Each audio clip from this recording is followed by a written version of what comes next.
बिस्मिल्लाहिर्रहमानिर्रहीम। आज की वीडियो तहरीक लब्बैक पाकिस्तान के दोस्तों के लिए इंतहाई अहम है, क्योंकि आज की वीडियोस में हमने आप लोगों के बड़े अहम तरीन सवालात के जवाबात देने हैं। सवाल नंबर 1, NA-249 इलेक्शन में होने वाली धांधली के बारे में मरकज़ी शूरा ने क्या फ़ैसला किया है। सवाल नंबर 2, क्या इस होने वाली धांधली को कोर्ट में चैलेंज किया जाएगा? अगर कोर्ट में चैलेंज करना है तो कब ये कोर्ट में चैलेंज करेंगे? इसके अलावा सवाल नंबर 3, TLP के अमीर साद हुसैन रिजवी साहब कब रिहा होंगे?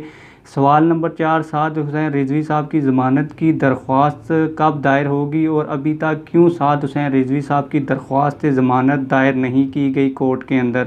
इन तमाम तर सवालात के जवाबात आगे चल के वीडियो में मैं आप लोगों को बताता हूं, लेकिन वीडियो शुरू करने से पहले आप लोगों से एक छोटी सी रिक्वेस्ट है। अगर आपने अभी तक हमारे चैनल को सब्सक्राइब नहीं किया तो चैनल को सब्सक्राइब कर दें, बेल ऑल नोटिफिकेशन ऑन कर दें, ताकि आने वाली नई वीडियोस आपको बआसानी मिलती रहें।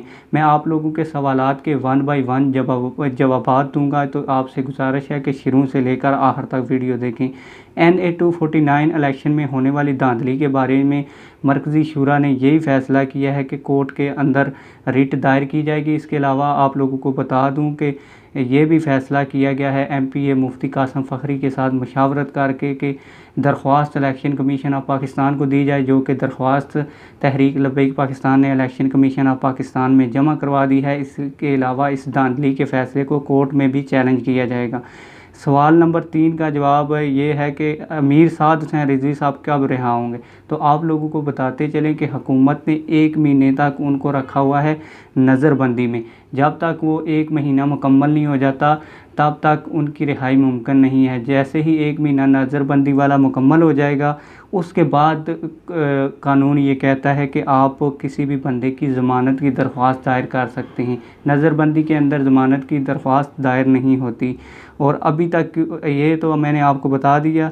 इसके अलावा आप लोगों को बता दूं कि साद हुसैन रिजवी साहब की जैसे ही 1 महीना मुकम्मल होगा और फ़ौरन ही फिर दरख्वास्त ज़मानत दायर कर दी जाएगी, और इंशाअल्लाह ताला जैसे ही दरख्वास्त ज़मानत दायर होगी तो कोर्ट से तारीख़ आ जाएगी पेशी की। जैसे ही तारीख़ आ जाएगी तो तकरीबन 3-4 दिनों के अंदर अमीर हाफिज़ साद हुसैन रिजवी साहब रिहा हो जाएंगे। उम्मीद है आप लोगों को ये वीडियो पसंद आई होगी। अगर वीडियो पसंद आई है तो वीडियो को लाइक करें, चैनल को सब्सक्राइब करें। मिलते हैं किसी और वीडियो में। वस्सलाम।